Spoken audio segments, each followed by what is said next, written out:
If you want to know how conservation is done for a small dolphin, then this is the episode for you. Today I'm going to be covering a news article and video that's come out of Guanabara Bay News, and it's based on education and research to bring the Rio's dolphin back from the brink of extinction. We're going to talk about how three bays are affecting the Rio's dolphin, or what we call Guyana's dolphin, from going extinct. We're talking about chemical pollution, we're talking about oil pollution, we're talking about dredging, we're talking about noise, and we're talking about overfishing and bycatch. How do we solve these problems to protect these dolphins? We're going to talk about it on today's episode of How to Protect the Ocean podcast. Let's start the show. Hey everybody, welcome back to another exciting episode of the How to Protect the Ocean podcast. I'm your host, Andrew Lewin, and this is the podcast where you find out what's happening with the ocean, how you can speak up for the ocean, and what you can do to live for a better ocean by taking action. And on today's episode, we're going to be talking about a conservation project that's going on in Rio de Janeiro, off the coast of Rio de Janeiro, in three different bays. We're going to be talking about bays in the Guanabara Bay, the Sepetiba Bay, and the I believe it's called Ilha Grande Bay. I apologize if I'm mispronouncing this. These are all in Brazilian, so Portuguese, I believe. And my Portuguese is terrible. So we're going to try and go through it. The interesting part of these is every bay brings a different and sometimes overlapping problem to these dolphins. Now, these dolphins, called Guyana's dolphins or Rio's dolphins, because they're just off the coast of Rio de Janeiro, but in the story they call them Guyana's dolphin. The Latin name is Sotilia guananensis, and it's based on like these bays, or this dolphin. So excuse me, this dolphin essentially is a dolphin that is residential. So they do not leave the bays. No matter how polluted, no matter how bad it gets, it does not want to leave the bay and go into the open ocean or go to a different bay. So it stays in the bays, in these three bays that I mentioned. And because it stays in those three bays, the health of that ocean ecosystem within those bays is very important to the survival of these dolphins. Now, these dolphins are reproducing. However, the survivability of those calves are just not there. That's very, very low. So the mortality is very high, meaning that these dolphins are reproducing, but the babies, the calves, they don't survive very long. And so they started to look at a problem and how to solve it. So Guyana's Dolphin Institute, which is Instituto Botocinza, it was looking into this, and the biologist, I believe his name is Leonardo Flack. He is one of the biologists and the co-founder of that nonprofit, and he has spent and studied the dolphins in Sepetiba Bay since the 1990s, and he started to understand the dangers they face and find solutions to protect them. So there's a great video, by the way, that goes along. So if you go to Guanabara Bay News, in the link that I put into the show notes of your favorite podcast app that you're listening to, you just have to click the show notes and then click the link. It'll go to the article. And there's a video on there on YouTube. So subscribe to that channel on YouTube, to Guanabara Bay's news channel, but also take a look at this. They also have another Brazilian conservation project that they covered in video as well as an article a number of months back that I covered on this podcast.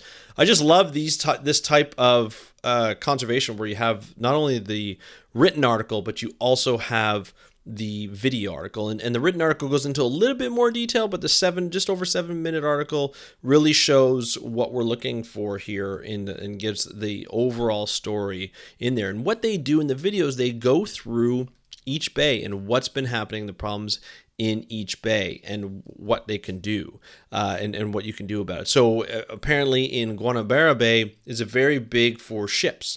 And so when you have a lot of ships coming through, you're going to have a lot of ocean noise, basically ocean noise. So you have ship noise. Those ships the noise interferes with the noise and the communication that the dolphins give each other. Essentially, they speak to each other with, clicks and clacks and all these types of noises and whistles that they want to communicate to each other. We know that different populations of cetaceans, like dolphins and whales and so forth, have their own languages, and sometimes within their own species they have their own dialect. And it's very important for them for hunting, to communication, to take care of the calves in the pod, for safety as well.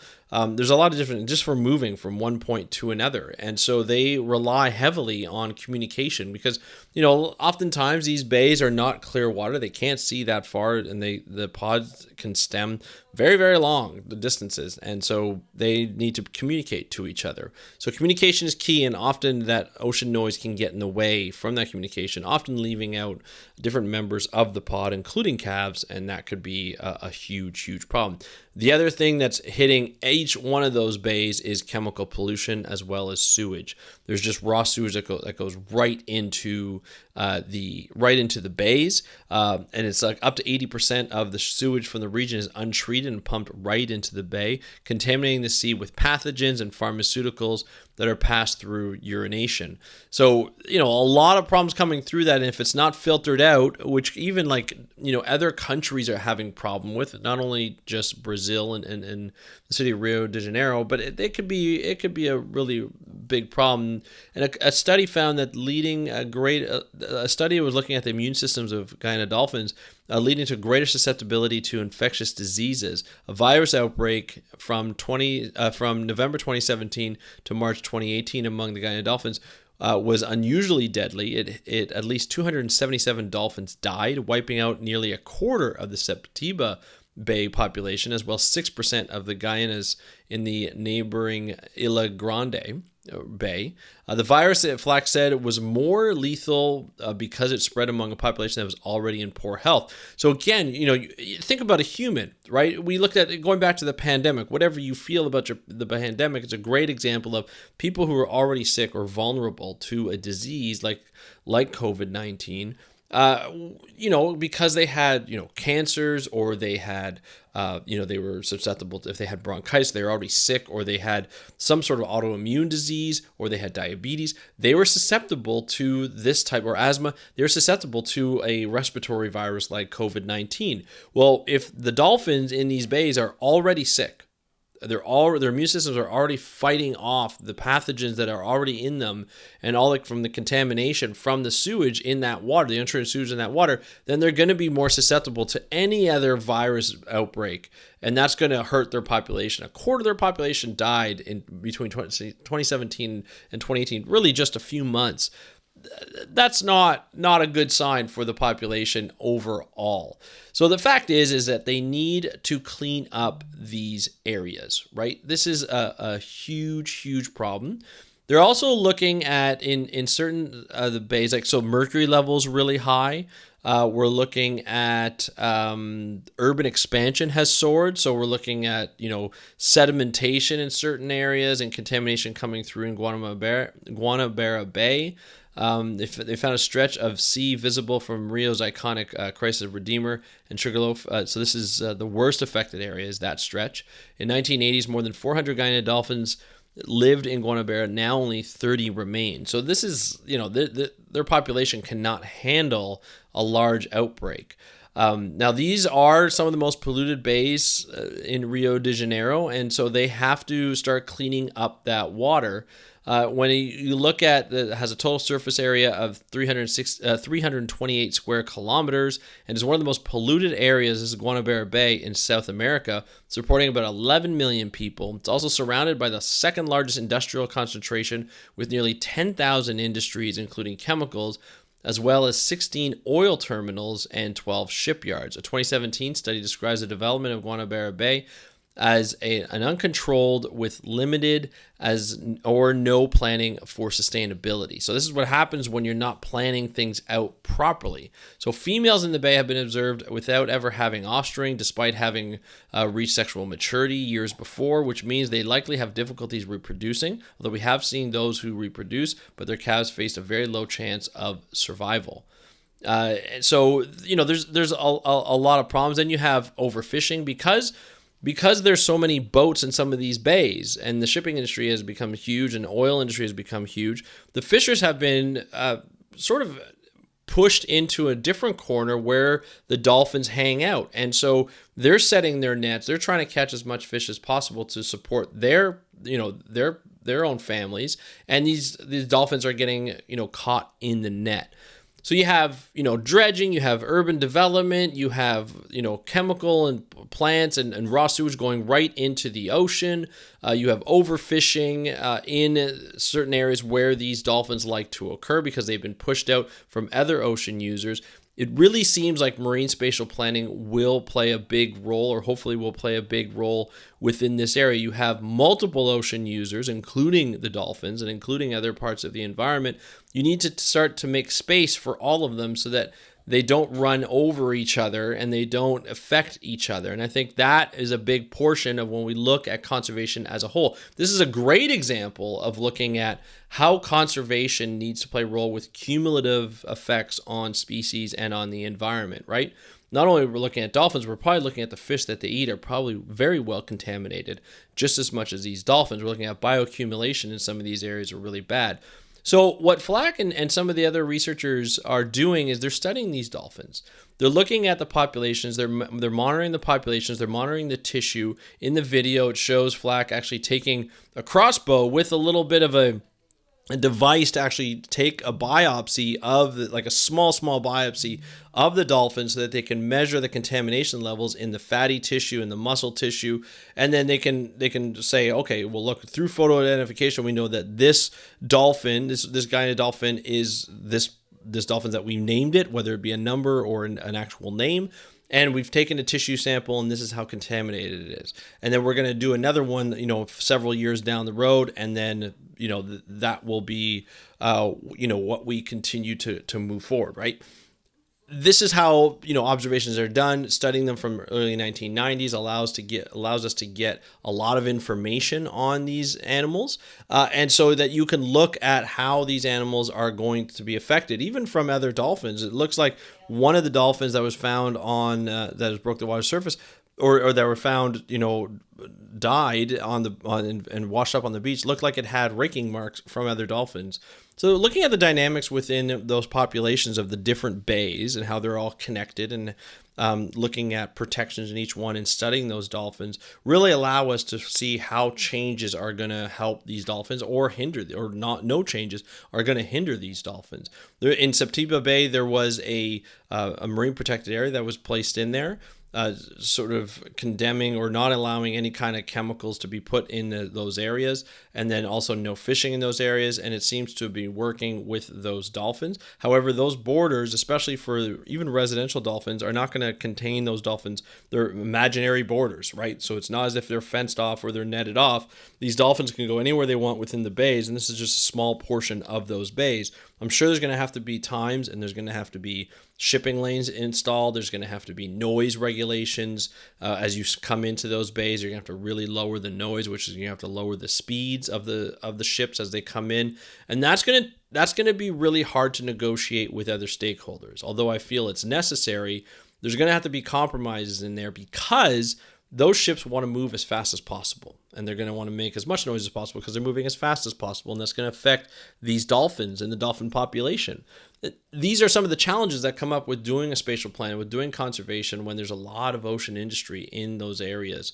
And you have to understand both sides, but we have to look at the priorities of protection for these dolphins that have gone from 400 in Guanabara Bay to 30 individuals in Guanabara Bay. Because of the studying and the monitoring that Flack and his colleagues have been able to conduct over the last 30 years, it allows us to make these kind of assumptions like, hey, look, this is the real problem that these dolphins are in, and we need to make sure that we bring these dolphins back from the brink of extinction. Also working with fishers, the fishing community. The fishing community, they've been working with the fishing community. They talk about it in the video where the fishing community has been given other ways of making money, including ecotourism for these dolphins. And so they have one fisher talking about how he switched from being a fisherman where he wasn't able to catch a lot of fish. He says you put out the same net and you have to put it out longer to catch the same amount of fish that you used to be able to catch back in the day. And even then, potentially, they're contaminated. So he was saying that there's just no money in it. You can't feed my family with doing this type of fishing. So I have to move to something different. And ecotourism allows them to have money. It allows them to buy a boat. He's never had a boat before, and allows them to have a sustainable career within the ecotourism industry, because they're never going to hopefully run out of the ecosystem. Hopefully that will stay healthy and get better and better as they go along and bring more awareness to the area. So as you can see, I went through it quickly. I highly recommend that you go through this article. But as you can see, that conservation in a country like Brazil, in a city like Rio de Janeiro, where they have multiple millions of people that live there, is one of those things where you're like one of those situations where you're like, okay, like this is something that's going to be very difficult to do. It's going to take years to make changes. It's going to take years to find out what's going on. It's taken decades to find out how these animals have gone from 400 in one of the bays to 30 individuals, how the bays are connected and how pollution stays within those bays, how these animals feed, how they reproduce, what's happening to those calves, and how they're not surviving very long.